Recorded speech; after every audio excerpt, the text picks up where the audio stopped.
What's up, guys? It's your boy Dannar Hetoshi, updating you on the news. It is Monday, July 10th. My birthday is on July 13th. So, updating you, I would like to get some studio equipment. Instead of this shitty little fucking headset microphone, I would like to get an actual studio microphone to help reduce a lot of this background noise that you might be fucking hearing. Well, that's pretty cheap. Like 30-40 bucks plus the stand is another like 20 bucks. So there's that. Additionally, this headset's getting kind of old, and if I don't want to be using this shitty ass headset, I also have a pretty nice wireless gaming headset that I'd like to get as well. So if you guys are feeling super generous, you can go to my Streamlabs page. You can donate to my Streamlabs birthday wish list. $185 is what I'm asking for. If you guys do that, you're awesome. If not, I don't care. Yeah, I'm going to get it for myself anyways. It's just that much less for me to get to make your experience better. You don't have to see this shitty fucking cable coming out of my wired headset. You don't have to see this shitty microphone. You'll have studio sound quality with an actual studio quality microphone. It'll be pretty sweet. Additionally, if I get to 200 YouTube subscribers or 60 twitch.tv followers by July 30th, then I'm going to do an RP giveaway, $25 RP giveaway. It doesn't matter which one. Currently, I have 17 followers on Twitch and 156 YouTube subscribers. I believe that's what my current count is. So if we get to 200 YouTube subscribers by July 30th, or we get to 60 twitch.tv followers by July 30th, then we'll do a $25 RP giveaway. This should actually be really damn easy for you guys to get to, because of the 156 Twitch YouTube subscribers, that just means, what, 43 of you guys need to go on my twitch.tv link down in the description below this video and click on my twitch.tv link and click follow me. Pretty easy, right? 43 of you guys just go follow me on Twitch. Boom, hit that super fast, and we'll do a $25 RP giveaway. In addition, I know a lot of you guys are international subscribers, and I want to do something for you guys as well to give back to everything that you've done for me so far. So, for you international subscribers that are watching this video, comment in the comment section below the best way I can give back to you guys. Is it going to be like a $25 Amazon gift card? Is it a $25 gift card to Newegg so you can buy computer parts? Tell me what you want me to do for you international subscribers, and I will do it. And it's going to be only for international subscribers, so my North America followers can't like snipe some international subscriber gift card or something. We'll do some sort of giveaway for our international subscribers as well. Also, as you can see, I still have my Extra Life charity going on. I've raised $150 so far towards my $500 donation goal. We're still doing the $500 donation goal, where if I reach that $500, I'll do another $25 RP giveaway. If I reach 500 YouTube subscribers, I'm still going to do a $25 RP giveaway. I still have my Discord going on, guys. Great place to get up-to-date information on streams, on YouTube videos, anything else going on. If you want to ask me questions about Tahm Kench top lane matchups, I always have it on my phone or my computer, so I can always see it, always check it pretty quickly and give you guys some advice on Tahm Kench, playing him in top lane jungle or on the support side as well. I do it there. You can see all the links in the video right now. You can follow me on Twitter. You can follow me on twitch.tv. You can subscribe and follow me on YouTube as well. So that's it, guys. Do everything I told you about. Let's get into this video. This will be the only time I play this particular intro. What's up, guys? I'll make a shorter one for Hetoshi. follow-up We intros as well. Back But let's do it. Let's get back into the video. Season 7 Ultimate Tahm Kench top lane matchup guide going, because copyright laws suck. So let's get straight back into it. What this is our Tahm Kench top lane matchup guide for all of the classic top lane matchups. That's it. Let's get right into it. So, first up is Darius. Darius is a classic lane bully, so this is a skill matchup. The way this matchup plays out is your Q has a better range than all of his abilities. It's 800 range, and I think his longest ability is his Q, which is 650. So, what you do is you poke with your Q while you can, and you stay out of his pull range specifically. Trade when his Q is on cooldown, walk away when it's coming back. You need to manage minion waves. You can farm pretty safe under your own tower unless you feed him early. You need to constantly freeze the wave against Darius and force him to overextend for CS experience, and call for jungle ganks when he does overextend, because Darius does not have great escape abilities. Save your W for wave clear when you're under tower or all ends. With 3 stacks of your passive on Darius, there's a neat little interaction you can do to stay in an all-in trade with him, but drop his passive stacks. So, assuming you're prioritizing movement speed, you can kite for 1 second, as long as you have 3 stacks of your passive on. You can kite for about a half second to a second, because you prioritized your movement speed, right? You Q stun him, and that stun lasts for 1.5 seconds.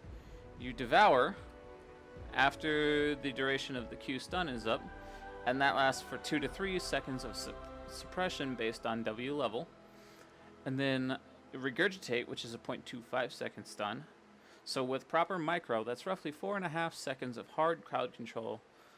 And Darius's passive stacks drop off after 5 seconds, just like your own passive stacks.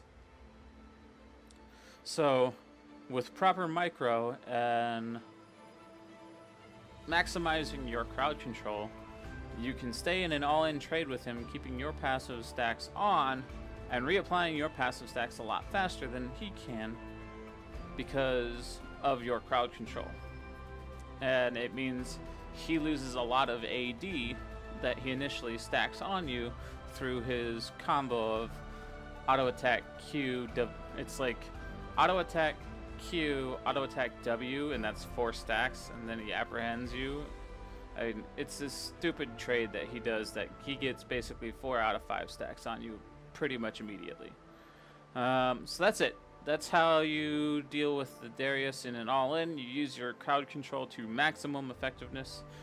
If you do go in all-in with Darius, you need to save your thick skin for his ultimate or a Q.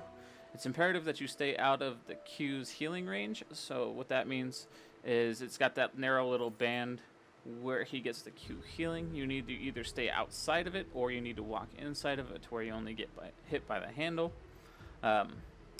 Be aware the cooldown for his Q is approximately 5 seconds at max level without any cooldown reduction. So it's only going to be about a 3.5 second with Black Cleaver and another CDR item on the Darius. This is a skill matchup from level 1 all the way to level 18. You don't have an innate advantage in a 1v1 unless you are ahead on gold, because his passive gives him massive amounts of AD and his ultimate is true damage. So if he has 5 stacks on you and he ults you, it's like 1100 true damage. The only way you can block that is if you time your thick skin shield properly. But that's it. That's the Darius matchup, guys. Next up is Riven. Riven is a classic fighter bruiser. So at level 1, you don't win innately the 1v1 all in, but what you can do is you can poke her outside of her range with Q a couple of times, trade and get farm when she uses her Q to farm that first wave, or when that Q is on cooldown. You need to save your W for big damage trades. You need to save your E active for third Qs or ultimates. This matchup goes heavily in your favor once you rush Ninja Tabi. So level 1, you can be kind of aggressive with your Qs and look for an all-in as long as she doesn't have Ignite. If she does have Ignite, then I would suggest just poking her with Q and playing safe and farming until you do get the Ninja Tabis. Once you have Ninja Tabis and you have a little bit of health to amplify the resistance of the Ninja Tabi, you dominate the matchup. Even when you are even in gold income. When you're even in gold, you dominate the matchup so long as you have Ninja Tabi and some health. Because your power comes from tank and her power comes from damage, and damage items are always more expensive than tank items. When you're ahead on a Riven, you can tower dive her when she has 50% or less HP, especially when she has her Q on cooldown. Next matchup is Yasuo. Theoretically, once you have a Ninja Tabi just like with a Riven, you should win this matchup. However, fuck Yasuo, always ban Yasuo. The reason for this really is because Smurfs love to play Yasuo because it's Yasuo. What else? It's Yasuo, and you'll get some tryhard on your team that intentionally feeds like a damn monkey because he picks Yasuo and he fucking ease into 4 people. So always ban Yasuo. That's just how I deal with this matchup. I always ban him, period. Unless you have someone on your team that is going to first pick a Yasuo, ban that fucker. Alright, next up is Tryndamere. Tryndamere, you smash at level 1, level 2, level 3, level 4, level 5, level 6. The exception to this is if he has Ignite and you miss a Q stun at level 1, he can beat you in the 1v1. But typically, so long as you kite away from him on the level 1, after you get 2 stacks, he's going to want to keep trading with you. You start kiting away from minions so that you don't get minion block. You get that auto attack to apply the 3rd stack, and you immediately clip that auto attack with your Q stun.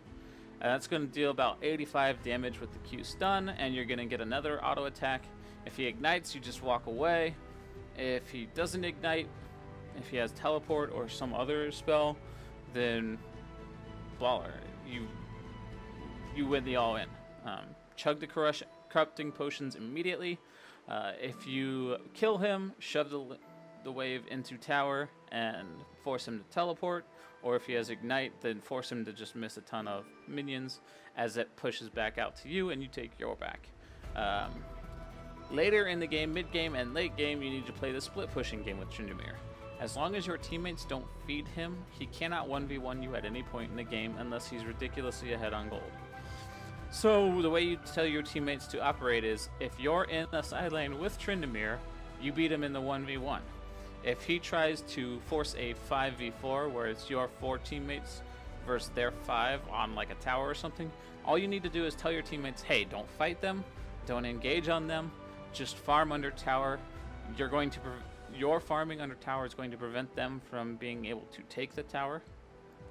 And as Tahm Kench in the side lane, you can rotate pretty easily, but more importantly, you can just stay in that side lane with Titanic Hydra, which we always build. You can take objectives pretty quickly because you have good wave clear. If you have Sunfire Cape and Titanic Hydra, you have ridiculously good wave clear. And you'll be taking towers while they're feebly attempting to try and siege a tower in the mid. So that's pretty much it. You dominate him in all aspects of the game. And if he doesn't have his ultimate,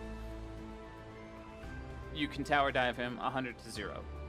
I say 50% to 0 because he can spin away from you sometimes, but realistically, as long as you're on point with your Qs and your Q stuns in particular, as long as he doesn't have his ultimate, you can tower dive him. You can 100 to 0 him under tower. Next up is Fiora. You smash Fiora at level 1. It's a pretty easy matchup, to be perfectly honest. You get a Q on her, you walk up, you auto attack her, you walk away, you reset the vital so that it's behind you, and it's difficult for her to proc that vital. Then you walk back up to her again, you Q her, you auto attack her, you auto attack her, you auto attack her, you auto attack her, you Q her, stun her, and kill her. The only way she possibly wins this is if she's able to proc multiple vitals on you during this exchange, but you have movement speed, right? You're kiting away from her when she's trying to get to that vital. It's pretty easy. Now, like all of these 1v1 matchups, the reason why you win is because you get your Q stun. If you don't get your Q stun, you need to walk away. You will not win. First item you rush in this matchup is Ninja Tabi. If you haven't already sensed a pattern, you should be sensing a pattern. Ninja Tabi is super important in all of these melee bruiser matchups. It does a lot of... It gives you that damage reduction against base attacks and spells, and it gives you 40 armor. It's ridiculously good on Tahm Kench. After Ninja Tabi, you rush Titanic Hydra, or you go Tiamat plus Spirit Visage if they have a lot of ability power on their team. You crush her at all points in those matchups, same as Tryndamere in the Riven, as long as you haven't had your team feed her multiple kills. Same deal with the Riven, same deal with the Tryndamere, same deal with all bruisers. You play the split pushing game. If she is trying to force a 5v4, you tell your team to wave clear and don't engage unless they dive your team under your tower. That's the only time they should fight. Otherwise, they should just be wave clearing and letting the side lane Tahm Kench get objectives. Because, again, we push objectives pretty fast once we get our Titanic Hydra. And that's the matchup, guys. As long as she doesn't have her ultimate or her W, you can 100-0 her under her own tower. It's pretty easy, especially if you're ahead. If she uses her W and you know she doesn't have her ultimate, you can just straight up 100-0 her under her own tower from Spirit Visage and Titanic Hydra onwards. Next up is Kayle. Kayle has a Q slow. So the trick with Kayle is to Q slow her and walk away when she's using the ranged attack spell, where she changes her melee attacks into ranged attacks. Just like Fiora, just like Riven, just like Tryndamere, you rushed into Tabi because all of her damage comes from auto attacks, basic attacks that are just enhanced by her spell. You can apply a passive stacks and eat her even when she's invulnerable. You just don't do any damage to her. So go ahead and keep getting your stacks on and eat her up when she's invulnerable. It's going to suppress her so she's not doing anything. And you can wait out the duration of her invulnerability, and once the duration is gone, you eat her up, or you spit her out and you deal a massive amount of damage. You Q her, auto attack, Titanic Hydra reset, and kill her. You can trade aggressively on her when her ranged attack spell auto attack enhancer is down. This matchup, like I said, is very similar to the Fiora Riven Tryndamere matchup. You can smash her early as long as you play around her ultimate. If you're ahead, you can easily tower dive her when her ultimate is on cooldown, 100-0. In some cases, if you're really far ahead. The only thing to be aware of is there's currently a meta going on right now where top lane Kayle takes flash heal and their jungler is a Master Yi or sometimes a Tryndamere, where they basically just try to tower dive you over and over and over, camp you in 2v1. What you got to do here in this matchup is you need to make your jungler aware that's what they're going to be trying to do, so that your jungler can play around that, and you save your W to eat the invulnerability and spit them out.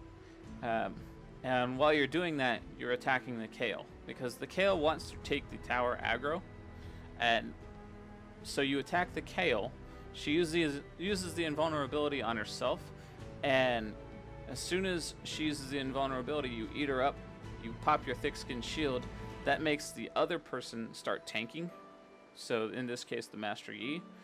And what they try and do is they try and juggle the tower aggro between the Master Yi Alpha Strike and the Kayle invulnerability, and the Kayle moving in and out of tower range.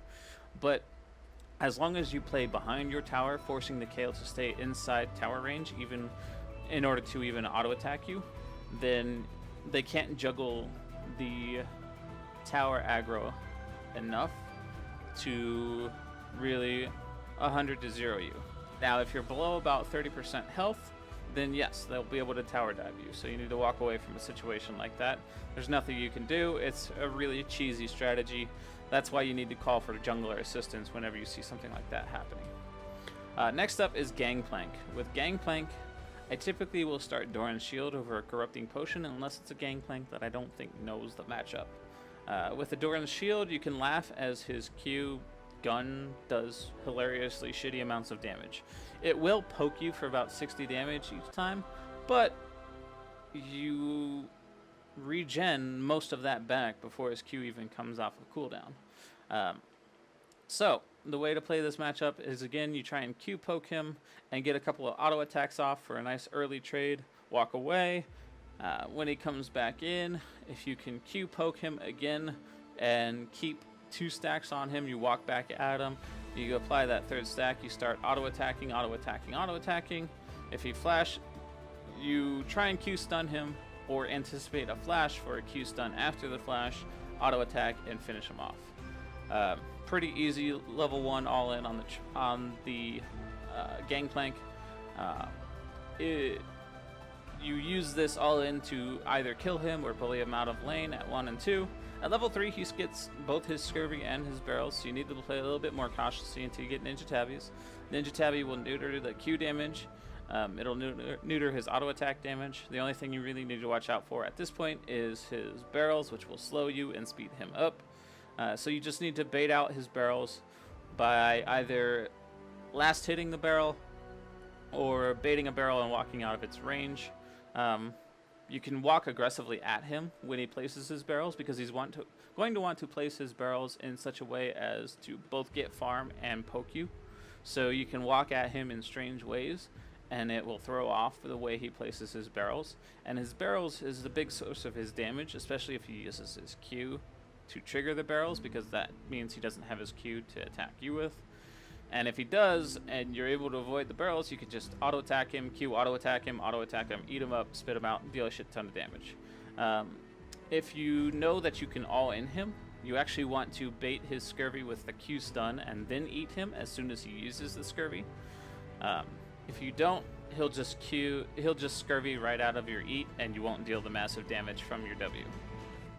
You win this matchup, and you can tower dive him all day long, so long as you get ahead early. The big things you need to watch out for if you do tower dive him is whether or not his scurvy is on cooldown, and whether or not he has multiple barrels ready to go. Next matchup is Renekton. Much like the Fiora Riven Tryndamere matchup, you just rush Ninja Tabi and you get bacon. Level 1 is in your favor as long as you land your Q stun. Be aware it can be a little bit more dicey if they have Ignite, so you need to Q poke a couple of times before you go all in. You want to start your trade before he has any Fury built up, because he can get an empowered Q that heals him with that built up Fury. Level 3 is slightly in Renekton's favor with his Fury E, as it shreds armor. But once you have Ninja Tabi, you neuter a lot of his damage, because a lot of his damage is from auto attack enhancers. And it's just auto attacking and spells that enhances auto attacks. So once you have Ninja Tabi, you neuter a lot of his damage. So the way I play this matchup is Ninja Tabi into Titanic Hydra, or Tiamat plus Spirit Visage, depending on the other enemy team comp. His ultimate gives him an HP steroid and an attack steroid, but it's not that bad. The only thing you need to be aware of is if you are low and he has his ultimate ready, he will try and tower dive you.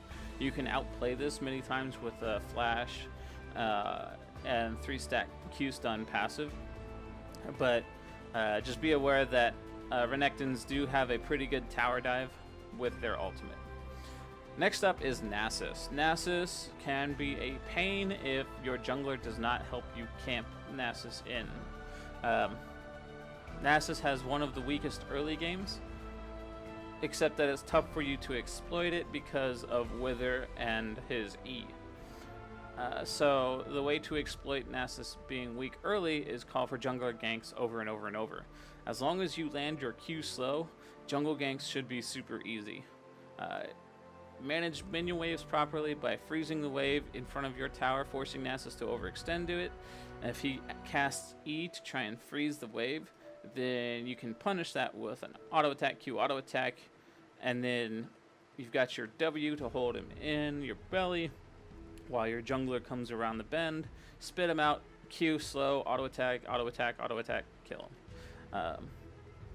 With this, if it's an AD heavy team, I would go Ninja Tabi. Ninja Tabi nerfs the Q Sheen damage. If it's a crowd control heavy team, I would actually take Merc Treads, because Merc Treads reduces the duration of his Wither. So you freeze the tower, and so decide based on the enemy team comp whether you want Ninja Tabi or Mercenary Treads. And once you have either one of those items, you go straight into Titanic Hydra. Spirit Visage third, unless they have an AP heavy team, again, where you get Tiamat, Spirit Visage, and then Titanic Hydra. You do still smash him at level 1, especially with Corrupting Potion. So you start to crush Corrupting Potion, auto attack, Q auto attack, auto attack, auto attack. As soon as your Q comes off cooldown, you try and get that Q stun. Once he has Wither, it's a tougher matchup. The attack speed's slow, really sucks, but you can clip your first auto attack with a Q and get your second auto attack on to get your 3 stacks on him and eat him up pretty quickly to chunk him out and then walk away. That's how you want to trade with a Nasus if he uses Wither to try trade with you is you auto attack, clip the auto attack with your Q, get your third auto attack, especially with Titanic Hydra reset, and eat him up pretty much immediately. Let the wither wear off, spit him out, Q slow him, and walk away. Pop your thick skin shield because that'll block a second Q Xion attack from the Nasus. That's where he gets a lot of his damage on you, is getting a Xion proc Q on you. As long as you don't feed him early and you get your first tank items, Ninja Tabi plus Spirit Visage typically, and you have your Titanic Hydra, you do win the matchup pretty easily. Always camp Susan in. Have your jungler camp Susan. He's got low mobility. He's super easy to gank early. Make sure you help your jungler out when they are coming in for ganks. Save your W if it's a squishy jungler like a Lee Sin or an Italy or something like that. Save your W for your jungler so that they don't get all in by the Nasus as they come around for the gank. Your primary method of dealing damage should be your passive and Q stunning the Nasus over and over and over. Next matchup is Kennen. The first thing you need to do with Kennen is to figure out whether Kennen is going AP or AD. Stack your first tank item in combination with Ninja Tabi, and then go for your Titanic Hydra. Once you have those two tank items, your Ninja Tabi and your first tank item, you smash him. He doesn't do enough damage to you, and he won't stun you often enough that you can literally walk at him, Q slow him, get in range, auto attack, W, eat him up, spit him out. You'll get another Q slow pretty much right away coming out of the W, and auto attack, and finish him off. If he does stick around after a big trade, it's significantly in your favor. You crush Kennen basically throughout this matchup, unless he rushes like the on-hit version of Frozen Mallet and Blade of the Ruin King. Blade of the Ruin King will give him sustain, plus the kite, plus the % max health damage, and Frozen Mallet gives that 20% slow on hit. So you can still dominate the matchup, but extended trades start to go in his favor if he properly micros the Frozen Mallet passive and the Blade of the Ruin King passive. So be wary of extended trades going in his favor, because typically he'll be calling for jungler support at this point. The next matchup is Galio. Galio recently had his wave clear nerfed at early levels, as well as his base armor. The big key with Galio is to dodge his Q and wave clear with your W to stay even in wave clearing, so he can't just constantly push you under tower and poke you with his Q. Merc Treads plus Spirit Visage makes his damage pretty laughable. I'll do Merc Treads plus Jorm's Fist plus Spectre's Cowl into Titanic Hydra, and then I'll finish the Spirit Visage. Once you get multiple stacks of your passive on him, you can generally destroy him into extended trades. Even though he's tanky, so are you, and his damage is less significant than yours because you have your stun and your % max health damage on your W. The only thing to keep in mind is anytime you're doing an extended all-in like this, you need to be aware of jungler presence, where your jungler is, and try and have an idea of where the enemy jungler would be. If you think the enemy jungler is nearby, don't risk it. Just keep farming and wait for vision on their enemy jungler before you decide to go all in on the Galio. The next matchup is Mordekaiser. Unfortunately, since we always ban Yasuo, Mordekaiser is a shit matchup. He annihilates you in lane. There's nothing you can do. The way his kit works, it just dominates you in lane. So freeze your wave just outside of your tower and farm. Call for jungler ganks over and over and over. Take Doran's shield for extra HP and regen after his damaging abilities. Take Executioner's Calling if his sustain is pissing you off, and he does have a shit ton of sustain. Ninja Tabi plus Spirit Visage here. 10% damage reduction against his Q. Auto attack enhanced. Auto attack? Even though they do AP damage, you'll still get the damage reduction from the Ninja Tabi. Spirit Visage obviously for the MR and the HP and the passive. His wave clear isn't that great, and his tower dives are laughably awful because the tower will fuck him up. So all you need to really do is just farm under tower until laning phase is over. You do win the matchup in mid and late game because you get too tanky for him to burst you out, and he does not get tanky at all. Next up is Rumble. With Rumble, the matchup at level 1 is pretty easy. You need to bait his first Flame Spitter at level 1 with a Q slow. You Q slow him when he starts to Flame Spitter you, and that'll do about 80 to 85 damage to him, whereas it will only get about 50 damage on you from the Flame Spitter.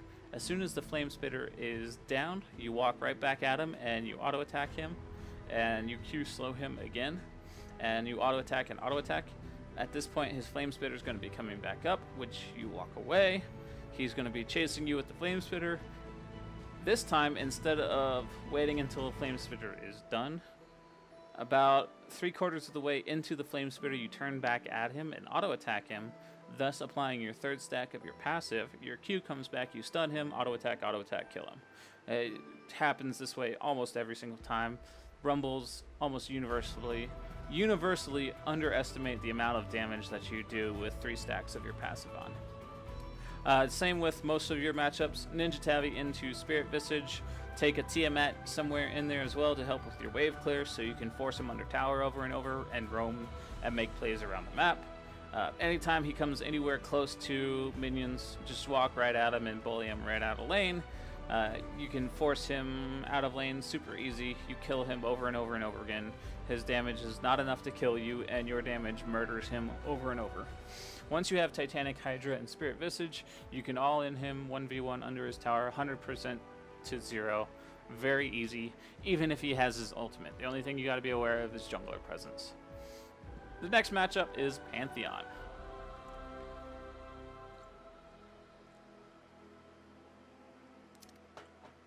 With Pantheon, you need to start Doran's Shield instead of Corrupting Potion.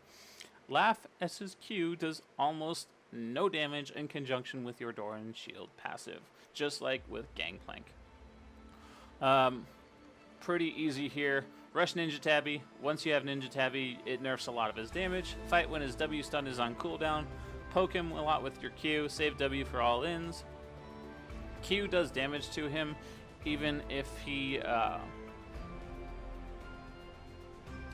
has the passive where he blocks auto attacks up.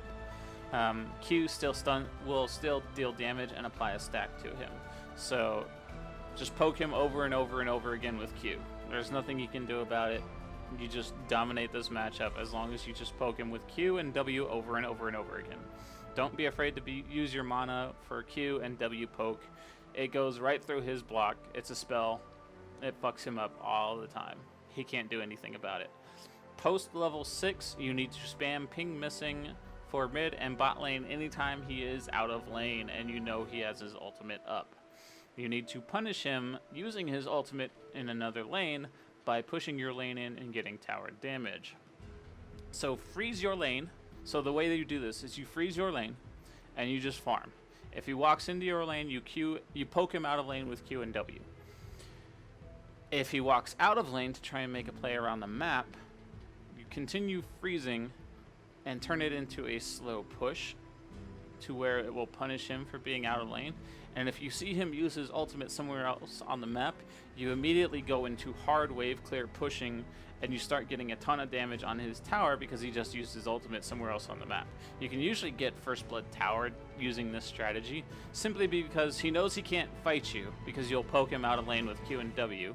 And he knows he has to make a play somewhere else on the map, but if you are proactive and spam pinging, missing him, then he won't be able to punish other lanes on the map with his ultimate, and you'll get first blood tower. It's pretty easy.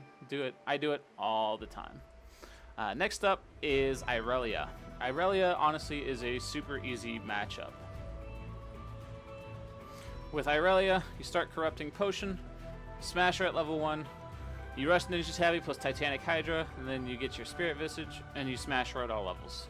She does true damage with her W, but it's not enough. She can't burst you. You put your auto attacks on her, you eat her up, and you will disrupt her Q resets when you eat her up, and you just smash her over and over. She just can't do enough damage against you, especially once you get the Ninja Tabi to reduce the damage and stack a little bit of armor. You win this at all levels unless she gets fed.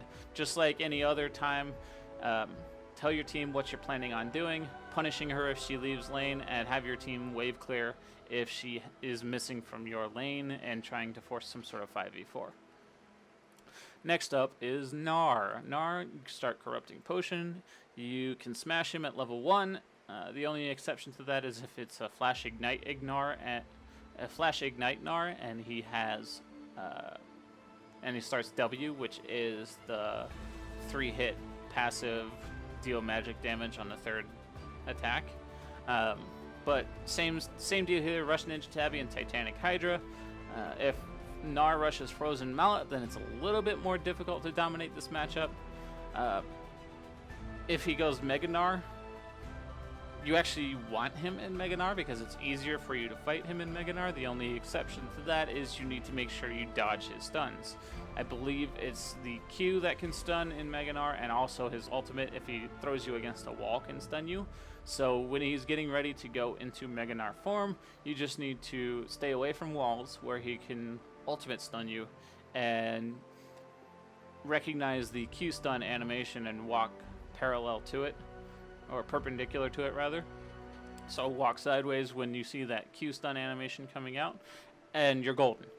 Because at that point, once he's in his Mega Gnar form, you're dealing percentage of your max health damage to him on your auto attacks, and your W does percentage of his maximum health damage, and he's actually giving himself more health, so you deal more damage with that.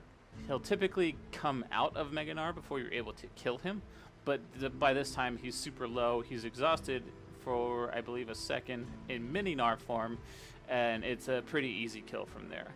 And once that happens, once you start to get ahead, you dominate the matchup over and over and over, and he doesn't stand a chance. Alright, Trundle. Trundle, this matchup is almost always in his favor, especially if he goes for the aggressive attack speed lifesteal dueling build. If he does that, you need to take Executioner's Calling pretty early and call for jungle help over and over and over. Frozen Heart's really good against him. Randuin's Omen is really good against him. Thornmail, when it gets its rework, is going to be super good against him because it'll have Grievous Wounds and will be OP as fuck against Trundle. Like I said, but generally speaking, he beats you post level 6 like a well-used drum unless you smash him in lane. Even then, late game, once he starts to get his items, he will start to win the 1v1, even if you were far ahead of him. So you need to be aware of that. You cannot fight him 1v1. He's one of the few champions you cannot fight 1v1. Next up is Aatrox. If he takes Ignite, you may not actually be able to beat him at level 1. He does a lot of damage in his level 1. But you do start Corrupting Potion, and the way to work the level 1 is just try to poke him a couple of times with Q early and then all in him. Once again, with all these auto-attacking bruiser style fighting champions, you rush Ninja Tabi and then Titanic Hydra. Once you have those two items, you win easily because Titanic Hydra is really good on Tahm Kench. Stun him liberally, eat him when he tries to jump away. Because of his passive and his leap, you may not kill him a lot, but you'll always be forcing him out of lane, at which point you're able to take objectives. Next up is Clef. Once again, another bruiser fighter matchup. Be cautious around his attack speed steroid and bear trap on a rope. You can fight him when W is on cooldown, and you can fight him into his bear trap on a rope as long as his W is on cooldown. Basically, the way you recognize whether or not W is on cooldown is you'll see him go doom, doom, doom, doom really quick, much quicker than his normal attack speed animation. So you just count 4 of those, and once he has made the 4th one, that means his W is on cooldown. It's like a 12-second cooldown. You can trade with him really aggressively when that W is on cooldown because that's a huge amount of his damage. Trading with him in this instance is, since you're faster than him, auto attack, Q stun, auto attack, W, spit, auto attack, Q, walk away. You want to try and force him to dismount before you're going for your all-in because the dismount is stupid. So force him early to dismount while you still have pretty high health. Then continue your trading pattern of poking him with Q while he's dismounted from Scarl. Don't let him try and bully him away from last hitting minions, but don't let him hit you with Q because that will allow him to get Scarl courage back. Bait him into using his W to try and clear minions and last hit, and once the W is on cooldown while he's dismounted from Skarl, you can go super hard, super aggressive all in on him. Auto attack Q, auto attack W, spit him out, Q, auto attack, and that should kill him.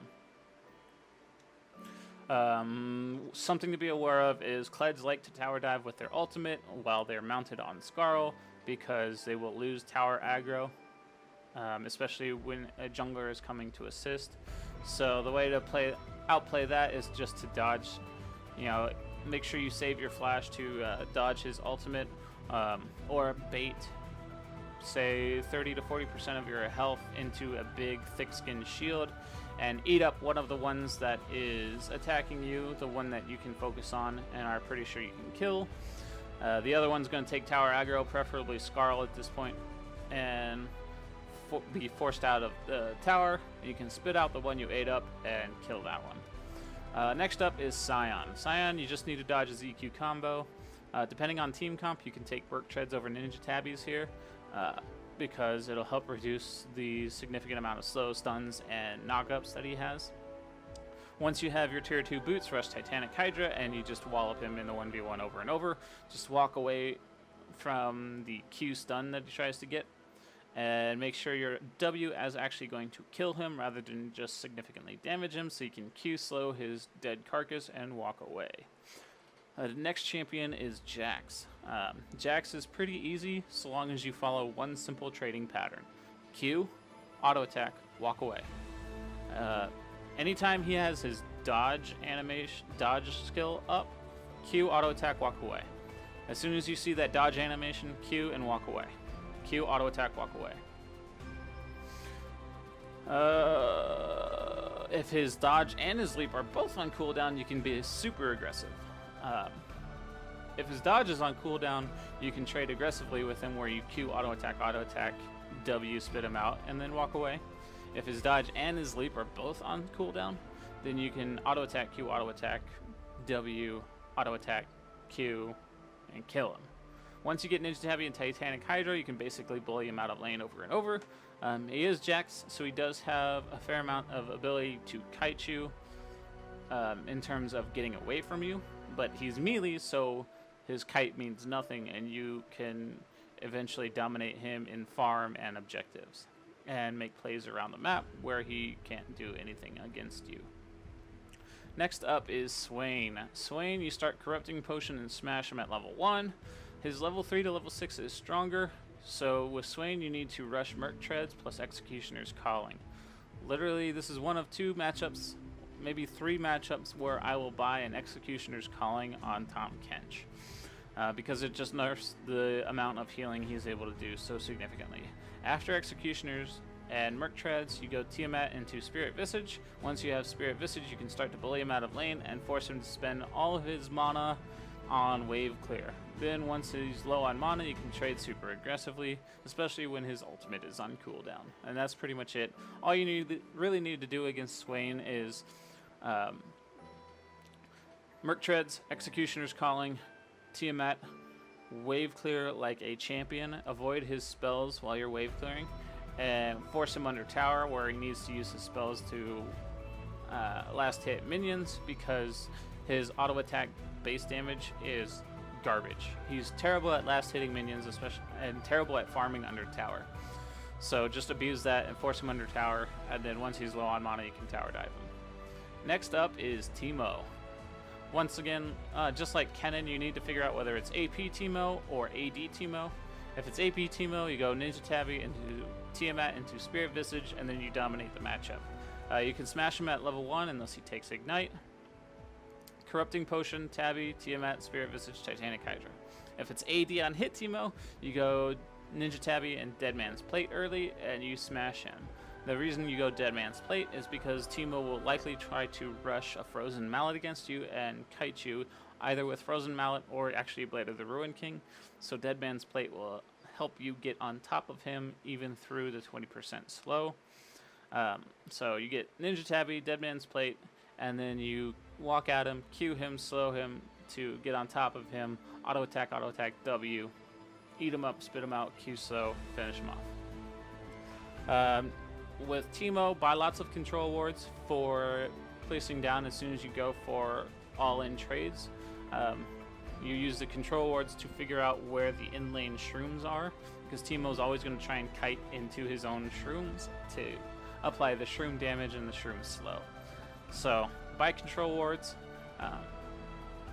Eventually, when Thornmail gets its rework, it'll be super strong against all of these on-hit builds, because it's going to be applying grievous wounds, and all these on-hit builds rely on lifesteal for those on-hit builds, especially against a tanky champion like Tahm Kench. Next up is Quinn. Quinn can do a lot of damage at level 1 and will look to poke you with her auto attacks frequently, especially if she takes Vault. Take Doran's Shield, play this matchup similar to Gangplank and Pantheon. Poke with Q. Your range on Q is good. Her Q range is slightly longer than yours, and it does blind you and suppresses your vision briefly, which is kind of annoying. It's not just a blind, but it's also a vision suppression. So Q her and walk at her. Her Vault will slow you for, I believe, 0.75 seconds and gives her max auto attack range. So your Q slow typically is going to be longer than her Vault slow. So try and Q her when she's vaulting into you. Once you have her slowed, walk at her, auto attack, eat her up.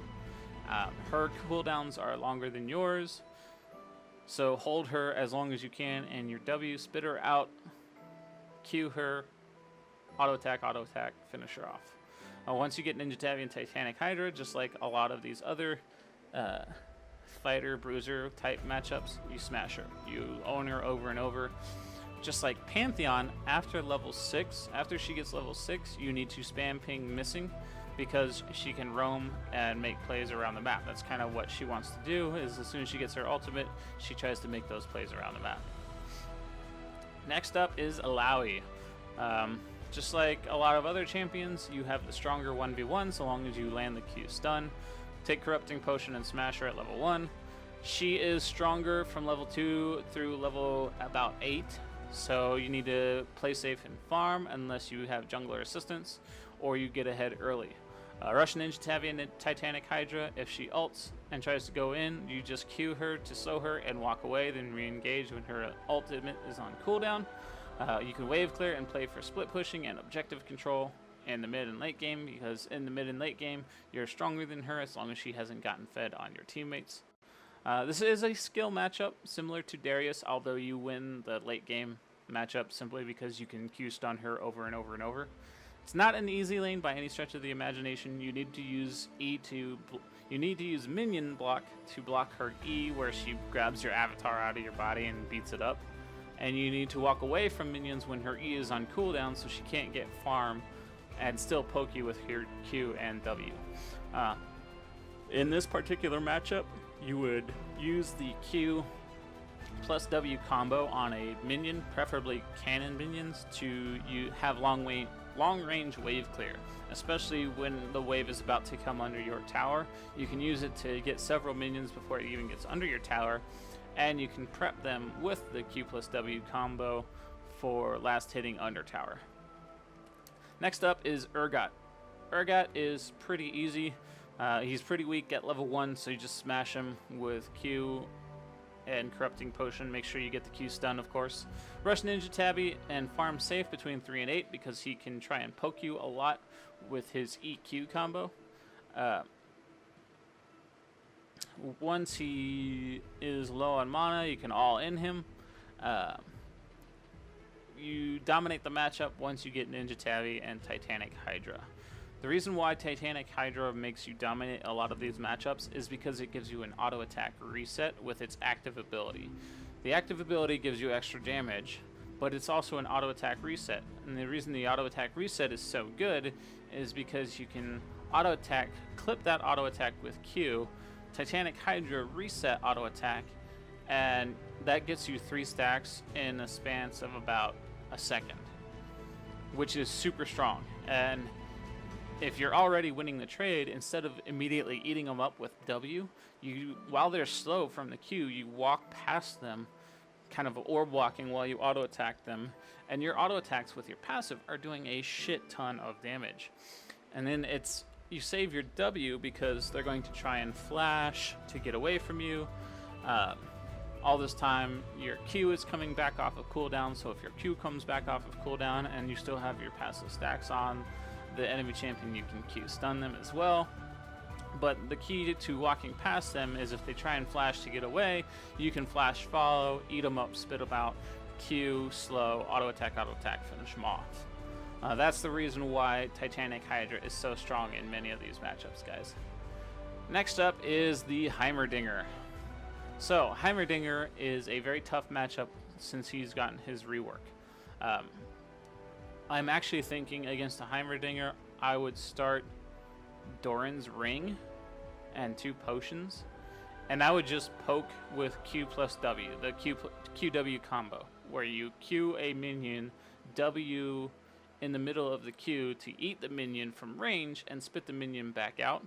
But instead of doing this on minions, you do it on turrets, or you do it on a minion that's low and you spit the minion back out at a turret. So when you do this, it uses the mana cost of your Q, but it deals the damage of the maxed W, which is a lot of damage. So you'll be doing a lot of AoE damage to minions and his turrets, and you can try and all-in him once you've destroyed several of his turrets, and he's placed several in quick succession, so you know he doesn't have any turrets in waiting to be placed. So you just take down his turrets. When he's low on turrets, you can look to all-in him. He's going to be constantly pressuring you into your lane, so what you want to do there is you want to call for jungler ganks. Anytime he has you pushed into lane, call for jungler ganks. Another trick you can do with him is if you see an opportunity to walk up to one of his turrets, you can QW the turret and spit it under your tower. You can spit it in whatever direction you want. You can spit it at one of his towers, or one of his turrets. You can spit it at your own tower, and it's going to go out of range, and your tower is going to kill it.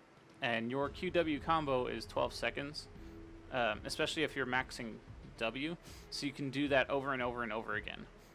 Once he sees what you're doing with his turrets, he's going to start placing them back a little bit further and trying to use his minion wave to hide those turrets. And at that point, that's when you can start using minions to poke at him and to poke at his turrets. The QW combo on a minion to throw it at a turret and poke the turret that way.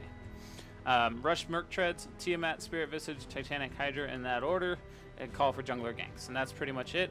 Heimerdinger is a tough matchup. It's a skill matchup, but once you get tanky, you should be able to win the matchup. Next up is Akali. With Akali, you need to try and poke her with Q and all in her at level 1 with Corrupting Potion as long as she doesn't have Ignite. Take MR runes against Akali, but she does a lot of physical damage and magic damage in the early levels. So play passive. If you don't kill her at level 1 and you're not able to bully her out of lane, then you need to play passive and farm under your tower until you have Ninja Tabi and Spirit Visage and Titanic Hydra. Once you have that 3-item combo, you have a lot more power, you have a lot more health, and she can burst out as long as she hasn't gotten fed. Always that qualification. As long as she hasn't gotten fed, you have a lot more hit points and tank than she can burst out, and your combo will burst her out faster and harder. Next up is Mundo. Mundo honestly is super easy. Tier 1 boots, Executioner's Calling, Spectre's Cowl because his Q does percentage max health AP damage.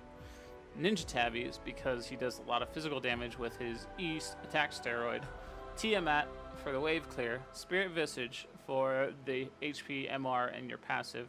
And then Titanic Hydra. Once you have your 3-item spike between those 3 items, you can end the Executioner's Calling to cut his healing significantly. You can all in him over and over and over again. You just win the 1v1 over and over once you get the Executioners. Once you get those 3 items plus Executioner's Calling, you win the 1v1 over and over. Next up is Shaco. Shaco you want to abuse super hard early at level 1. Typically they want to start boxes at level 1, but they're weak. Corrupting Potion start. Top Shacos generally try and make some sort of AP build with Ignite and Teleport. If he does have Ignite and you get hit by a box, be careful because he's going to try and all-in you with a second box or a third box. Corrupting Potion, like I said. Fight Shaco the same way you would fight Teemo, where you take control wards to spot his boxes once you do go all in, or once he goes all in on you.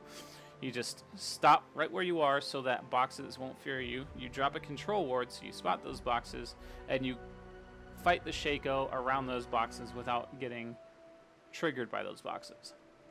The nice thing about Shaco is there's a neat little interaction where if you have a stack of your passive on the Shaco before he uses his ultimate and produces his clone, the passive stack stays on the original Shaco and there are 0 stacks on the clone, allowing you to easily identify which Shaco is the real Shaco.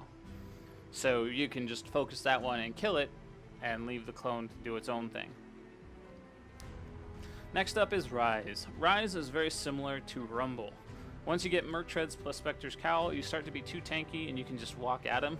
Your Q range is as long as his root range spell, so your Q range has a longer slow duration, and the power of the slow gets stronger as you level it up. So you eventually bully him out of lane by having a longer and stronger slow than his root. So just slow him, walk at him, and bully him out of lane. You may not necessarily kill him a whole lot unless he gets greedy for CS, for farm, for damage, but you'll have too much health, he won't have the ability to sustain, and you can just poke him out of lane and kill him over and over and over again, or just freeze farm on him so that he's denied experience and farm and gold. Next up is Cassiopeia. Your only hope against top lane Cassiopeia is to take Flash Ignite and go all in at level 1 and try and snowball super early on her. Her kit is designed for dueling. I would ask for a lane swap. Like, you can farm under tower against a Mordekaiser, you can farm under tower against the Trundle, you can't farm under tower against the Cassiopeia. Her Twin Fang heals her and gives her a ridiculous amount of sustain, so she can tower dive you over and over and then just sustain up all the damage she took from tower diving you from clearing the next minion wave. So just ask for a lane swap if you happen to be up against the top lane Cassiopeia. If you can't get a lane swap, then your only hope is to rush Adaptive Helm, which will nerf the consistent damage of the Twin Fang over and over and over. Bait out the Miasma, because it's on a pretty long cooldown. And when Miasma is out and it's tough, but dodge the E, which applies the sustain to Twin Fangs, and Q slow her, auto attack, eat her up, spit her out. They're actually pretty squishy, so if you can get on top of them, you can kill them pretty easily. The ultimate is kind of tricky, but there is an audio cue and a visual cue. All you need to do is turn your back and you'll be slowed by the ultimate, but you won't be stunned by it. But that's pretty much it. It's a really tough matchup. It's a losing matchup.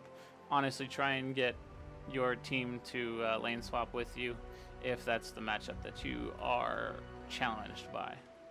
And the last champion that we have in our top lane matchup guide is Vladimir. You can beat him super hard early as long as you recognize the empowered Q and stay out of range while the empowered Q is active.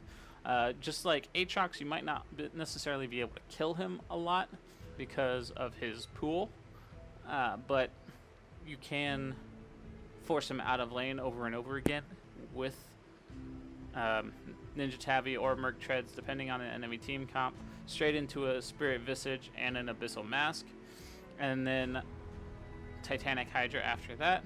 Late game, he has pretty retarded sustain if he is able to farm and get to his items, and it does outscale you, so you need to play more for team fighting in late game, or split pushing if he goes to team fight in late games. So the way to deal with that, I would actually build split push against a Vladimir. If it's a Vladimir top and you know it's going to be a Vladimir top, tell your team, hey, I'm going to be building for pure split push, and if I see Vladimir, I'm going to run away. If Vladimir comes into my lane and is split pushing, then he's not being a super effective team fighter like Vladimir is, and then I can go help in a team fight with my ultimate and TP. And if he goes to team fight, the team can just go, okay, we're going to just wave clear and let Tahm Kench split push ultra hard with Titanic, Hydra, Trinity Force, and Ginsu's Rage Blade. I don't know if you've seen my on-hit Rage Blade build video, but I take towers super fast with that build. I can 100 to 0 a tower in less than one minion wave if I have those 3 items. So that's really what you want to do against a Vladimir, in my opinion, is go for the pure split push build and not even team fight. Have your team wave clear and just delay while they are grouped as 5, and if they separate to send 1 or 2 to deal with you in the top lane, that means our team, who's been wave clearing and just stacking up gold, can re-engage on the enemy team and hopefully win that fight. But that's it, guys. That's the Tahm Kench top lane matchup guide. Hope you enjoyed it. If you have any comments or suggestions on matchups you'd like to see me talk about, go ahead and drop them in the comments section below. This guide itself will have a link to a Google document where you can download the guide yourself and use it for yourself. Free to take, I don't care, go for it, have fun with it. Nothing I can do to stop you. But yeah, that's pretty much it. Hope you guys enjoyed it. As always, follow me on Twitter, Dannar Hetoshi. Follow me on Twitch TV /Dannar Hetoshi, YouTube.com/Dannar Hetoshi. It's all good. Follow me everywhere. Doing our little giveaway, 200 YouTube subscribers or 60 Twitch followers by July 30th, and we'll do a $25 RP giveaway. And if you are a international subscriber, go ahead and drop suggestions in the comments below on what we can do to help out and support you guys for supporting me instead of the RP giveaway, since that's a North America RP Riot bullshit thing only. But yeah, that's it, guys. Hope you enjoyed it. Go ahead and like and subscribe to this video, and we'll see you next time.